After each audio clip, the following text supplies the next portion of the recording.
Hello everyone. तो जैसा कि हमने लास्ट एपिसोड के एंड में देखा था कि शिंग कहती है अब जब लिन फेंग ने न्यूरल पूल चूज किया है तो कुछ सोच कर ही किया होगा, जिसे सुनकर शिंगर भी आगे जाती है और वो सब लिन फेंग को देखने लगते हैं। अब आगे हम देखते हैं लिन फेंग न्यूरल पूल के पास खड़ा होता है और उसे देख कहता है इसकी ऑरा कितनी स्ट्रांग है, इस न्यूरल पूल में एक्चुअल में डिवाइन ऑरा मौजूद है। वहीं दूसरी तरफ से माउंटेन के ऊपर से सब उसे देख रहे होते हैं। तभी लिन फेंग न्यूरल पूल के अंदर जा खड़ा होता है और चारों तरफ देख न्यूरल पूल में लेट जाता है। तभी अचानक से उसे पेन होने लगता है और वो जोर से चिल्लाता है। ये देख शिंगर परेशान होकर आगे जाने लगती है, पर शियांग युआन उसे रोक देता है। वहीं दूसरी तरफ लिन फेंग की बॉडी न्यूरल पूल के डिवाइन ऑरा को कंज्यूम करने लगती है, जिसके कारण वो दर्द से तड़पने लगता है और उसके शरीर पर चोट के निशाने आने लगती है, जिसे देख वो कहता है इसकी डिवाइन ऑरा तो शार्प ब्लेड स्कार्पिंग बॉन्ड के जैसी है, जिससे मुझे काफी दर्द हो रहा है। और वो जोर से चिल्ला रहा होता है। ये देख शिंग और शिंगर काफी परेशान होते हैं। वहीं लिन फेंग को देख अंकल लान हंसते हुए कहते हैं फाइनली इसे पता चल गया कि न्यूरल पूल में बॉडी रिफाइन करना इतना आसान नहीं होता। दूसरी ओर लिन फेंग कहता है लगता है अब मेरे पास ब्यूरल लैंड में जाने के अलावा और कोई रास्ता नहीं है। और ये कहकर वो ब्यूरल लैंड में चला जाता है जहाँ ग्रेवयार्ड स्पिरिट आती है, तो वो उसे ग्रीट करता है, जो लिन फेंग से कहती है इस स्केयर ट्री को इमॉर्टल हेवनली लॉर्ड जिन वुवांग ने सरपास कर दिया है, जिसके कारण वो कभी इमॉर्टल गोल्डन बॉडी को रिफाइन नहीं कर सकता। इसलिए वो हजारों सालों से सोया हुआ है और तब से मैं अपनी एनर्जी को रिस्टोर कर रही हूँ ताकि इस मुसीबत से बाहर निकल सकूं।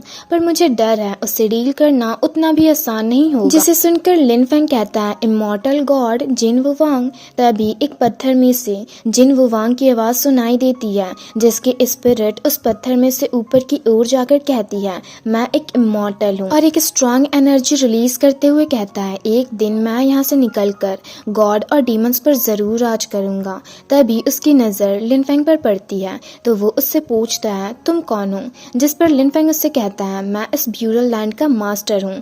तो जिन वुवांग उससे कहता है मुझसे झूठ मत बोलो, ब्यूरल लैंड का ओनर बहुत पावरफुल है, तो वो तुम जैसा एक जूनियर कैसे हो सकता है, और अगर ऐसी बात है तो मैं भी तुम्हारी स्ट्रेंथ देखना चाहूंगा। और ये कहकर वो एक बड़ा सा मैजिकल हैंड क्रिएट करता है, जिसे देख लिन फेंग भी अपने फायर फोनिक्स को समॉन करता है और जिन वुवांग पर अटैक करता है। तो दूसरी तरफ से जिन वुवांग भी उस पर अटैक करता है, पर लिन फेंग की फायर फोनिक्स काफी आसानी से उसके मैजिकल हैंड को डिस्ट्रॉय करके आगे जाती है।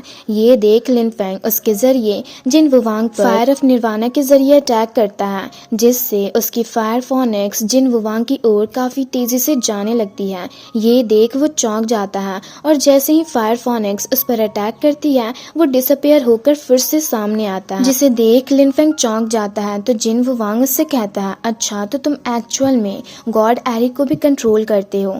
तो लिन फेंग कहता है हाँ, और मैं ही ब्यूरल लैंड का ओनर हूँ। और ये कहकर लिन फेंग एक बड़ी सी गॉड एरी को क्रिएट करता है और उसके जरिए जिन वुवांग पर अटैक करता है, जो उस पर काफी भारी पड़ रही होती है। पर वो अपनी तरफ से उसे रोकने की काफी कोशिश कर रहा होता है, पर रोक नहीं पाता और घायल होकर फिर से उसी पत्थर के अंदर जाकर लिन फेंग से कहता है भले ही मेरे पास इमॉर्टल गोल्डन बॉडी नहीं है, पर मैं एक इमॉर्टल हूँ, तुम मेरा क्या ही कर लोगे। जिस पर लिन फेंग उससे कहता है लास्टली जिस इंसान ने मुझसे ये कहा था वो आइस ऑफ हेवन था, पर अब उसने भी मेरे आगे सरेंडर कर दिया। जिसे सुनकर जिन वुवांग चौंक कर कहता है आइस ऑफ हेवन। तभी लिन फेंग उस पर सन मिरर के जरिए अटैक करता है, जिसके कारण जिन वुवांग को दर्द होने लगता है और वो चिल्लाते हुए लिन फेंग से कहता है रोको इसे, आखिर तुम मेरे साथ ये क्यों कर रहे हो, मेरी तो तुमसे कोई दुश्मनी भी नहीं है। जिस पर लिन फेंग कहता है अगर तुम इमॉर्टल गोल्डन बॉडी को मेरे हवाले कर दो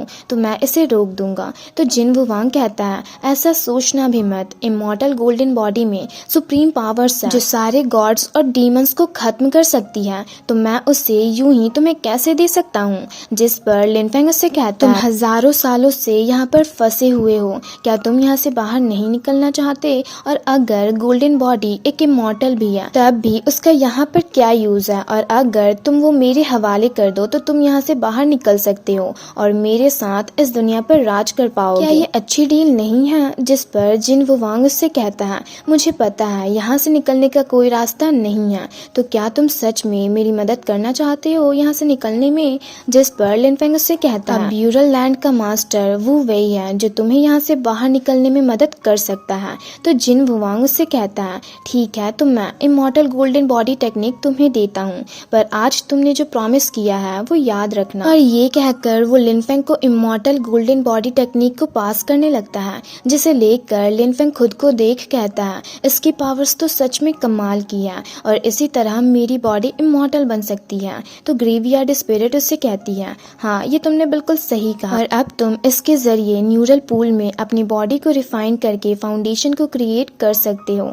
जिसे सुनकर लिन फेंग काफी खुश होता है और आंखें बंद करके वापस से न्यूरल पूल में चला जाता है और अपनी आंखें खोलता है तो न्यूरल पूल में से एक स्ट्रॉन्ग स्पिरिचुअल एनर्जी रिलीज होती है और लिन फेंग ऊपर की ओर जाकर अपनी बॉडी रिफाइन करने लगता है, जिसे देख सब चौंक जाते हैं। वहीं अंकल लान भी लिन फेंग को देख काफी हैरान होकर कहते हैं, लिन फेंग ने अपनी बॉडी रिफाइनिंग स्टार्ट कर दी है। तभी शिंग कहती है, न्यूरल पूल की डिवाइन ऑरा तो बहुत स्ट्रॉन्ग होती है जिसे निर्वाणा रिलम कल्टीवेटर भी सह नहीं पाते और अगर थोड़ी सी भी लापरवाही हुई इसमें तो ये मेरिडियंस और ऑर्गन्स को भी डैमेज कर सकती है। वहीं दूसरी तरफ हम देखते हैं लिन फेंग न्यूरल पूल की डिवाइन ऑरा को कंज्यूम करके बैठकर कल्टीवेट करने लगता है, जिसे देख अंकल लान कहते हैं, लिन फेंग की बॉडी से एक गोल्डन लाइट बाहर निकल रही है, लगता है वो डीप गोल्डन फ्लेम को रिफाइन कर रहा है।